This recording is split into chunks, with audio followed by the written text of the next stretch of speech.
Well, ladies and gentlemen, as you can see, the time to cut firewood is upon us again. And I like to just pile everything here on the four-wheeler and sort of hope for the best. Now the gas cans sit down in the running board along with the bar oil there, and kind of just hang my leg over the side holding it on. Now the chainsaw, well, he kind of just hangs on up top there, and I kind of just one-hand it, hold it with my left hand and hope I don't have to pull the brakes. I got the foot brake on the right, but now the cooler is a new addition too. Taking drinks with me and food. Well, I piled everything here in the back and thought, you know, if I build a box right here, maybe I can just keep everything nice and tidy and be a little safer. A few quick measurements and a little brainstorming, and found some old lumber, and I think I got an idea of what I can put together here. Now these are old weathered Tuba-10s that's laid outside for a couple years. Now, I would never waste a good lumber for something like this. And these aren't really that much a count, so I guess I'm going to cut them up and see if I can make something out of them.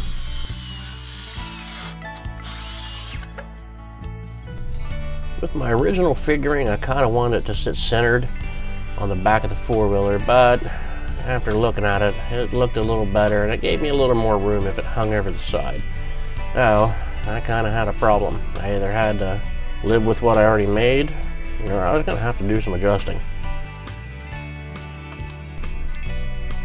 And I had to do some adjusting. When I put it all the way over on the side, the one left side there was kind of digging into the seat, and I just didn't like that. And we need a little more room back there anyway. So I made it, oh geez, what, 10 inches wider, and there was enough room for a second passenger to ride back there. And that kind of worked out alright. Well, still had to ratchet strap the chainsaw down. Now this was still just a prototype. The cooler fit in there pretty good, and the whole thing kind of just looked good, and it looked like it was going to work okay. I guess it was time to take it out and try it out. I went back to one of my favorite places where I cut a lot of firewood. Over the past 3 years, this is a big hollow back here that had a whole bunch of dead standing ash. And when the emerald ash borers come through, they kind of killed a whole bunch of ash trees. It was pretty terrible at first, but it works out in my favor, as I can get a whole bunch of firewood pretty easily without having to cut wood and let it season so much. Now, these trees have been dead for several years. I'm thinking 3 to 5 years, and yeah, that fell right at the camera. I was not planning that, but that kind of worked out pretty cool. That tree was probably about 60 foot tall, and it's probably got about a, I don't know, 16, 18 inch base. Now what I'm doing right here is I'm clearing the trail as soon as I drop the tree down. I want to be able to leave if I have to, and my four-wheeler's on the other side, so pretty common thing is get the tree down, get it in manageable pieces, and then just go from there.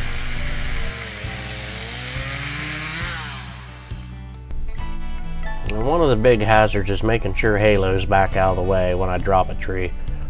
She runs up on me a few times. There's been a couple times that I've had to give her all kind of hell just to get going. Well, now this chainsaw I've had for about 3 years, and I finally had to put a new bar on it. It was a little handicapped when I got it, as the previous owner didn't realize that you're supposed to put bar oil in a chainsaw. Well, the sky got black, and we could feel the cold air coming in. We pulled up anchor and come back to the house about as quick as we could, and just as soon as I come through the back door, I looked out the front, and this is what we had. Oh, it sure come down for quite a while there. I'd say maybe an hour. It did this. Heavy rain, hard wind, and just like it came, it was gone.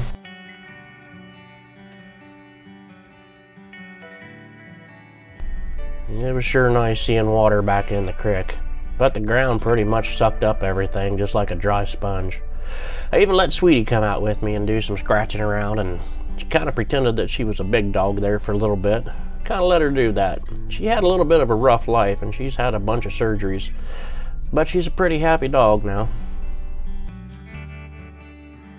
I'm pretty sure Halo's part fish. As soon as she saw these big puddles out in the creek there, she was right in there. Now the only thing left now is to take the firewood back to the house. Well, my little cart works pretty good here for shuttling firewood out. I think this was my 4th or 5th trip. First one, I almost blew the tires out. A little too much weight, and maybe not enough air pressure. And Halo likes to keep an eye on me here too. Well, the little rack worked okay. It needs some adjusting and some tweaking, but all in all, it worked pretty good. Well, folks, I guess that's about it for this video. If you haven't already, please subscribe. Check out my other videos as well. And as always, have a good one.